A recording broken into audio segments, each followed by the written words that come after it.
Hi everyone, welcome back to our channel, The Nursing Insights.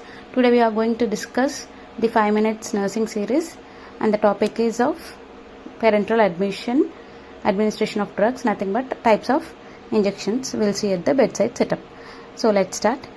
The 4 major types of injections we'll see at the bedside setup is intradermal, subcutaneous, intramuscular and intravenous.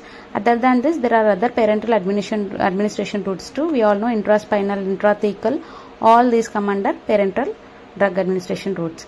So coming back to intradermal, at which we will give the angle is 15 degrees or either 10 degrees, it might vary. Coming back to subcutaneous, we'll directly inject the medicine into the adipose tissue or the fat layer, taking an 45 degree angle. For obese people, we'll give in 90 degrees so that the needle would reach to the adipose tissue of that person. Coming back to intramuscular, we'll give the muscular injection into 90 degrees angle so that the needle of the syringe will reach the muscle, or medicine would reach into the muscle. Coming back to intravenous, we directly puncture the vein and will give the medicine. So the angles at which we will give these injections are: for intradermal it is 10 to 15 degree, the subcutaneous it is 45 and 90 in obese people. For intramuscular, directly into the muscle, that is 90 degree, and for intravenous you have to puncture the vein. It is either 15 degree or 30 degree, or it may vary. The angle may vary in intravenous injection site because the vein at which we find the vein may be at different angle. So coming back to the needle size, depending upon the route will change the gauge of the needle. So for intradermal it is 26 to 28, for subcutaneous it is 24 to 26, for IM it is 22 to 24, and for IV it can be 18 to 22 degree gauges. So this is according to ANA association. There might be changes in another types. These parameters can be changed according to the books types or publications types too.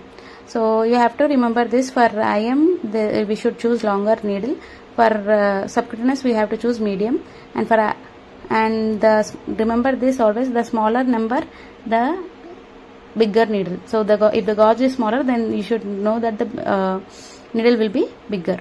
So IV is always the fastest route to deliver the medicine, and remember this, the intradermal needle is the smallest needle given the BCG and all these vaccines.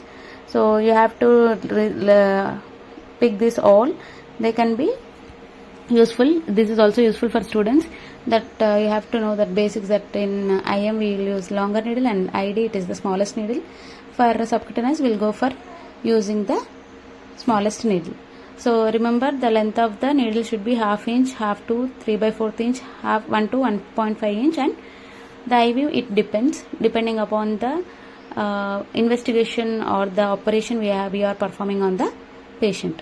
So for if the patient is having any surgery, we'll go for a 18 or 16 gauge needle also, depending upon the need or depending upon the purpose of the investigation or the surgery the patient is going for. So these are the needle sciences. So exam point of view, you should always remember that IM, IV, ID and subcutaneous routes are different, and the needles sizes will be different for the use also. So coming back to the key steps and common mistakes. So what are the key steps you have to follow before giving the drug to the patient? It is either orally or it is either parenteral administration of the drug. So procedure followed is hand hygiene, the 8 steps recommended by WHO. Identify the patient, correct the patient, check medication. So you all know the 5 rights of drug administration: correct dose, correct time, all these should be checked before giving the medication to the patient, and select the correct site or route, and clean with the antiseptic before performing the procedure on the patient. Either you are giving any route, but you have to clean the area with the antiseptic. So insert the needle at the correct angle depending upon the person's weight. So if the person is obese, the angle may vary, but you have to remember that you have to put the needle into the correct angle. Inject medication very slowly. It may cause swelling if you are injecting it into the wrong site, and if you are delivering the medication rapidly.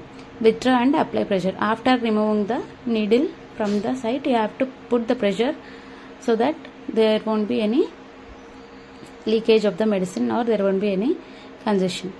So what are the mistakes you will commonly make and what you have to avoid? So never ever go for giving the medication in wrong angle, and never ever give in wrong site.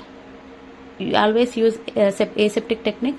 Don't inject too fast, and not checking the patient identity. You have to check all this before giving the medication to the patient. So these are the common errors we see commonly in the bedside setup. So never ever do these errors while giving the medicine to the patient. So this is all the 5-minute series. Subscribe our channel, The Nursing Insights. So if you want any information regarding the video or any handouts, you can obviously go for our WhatsApp channel.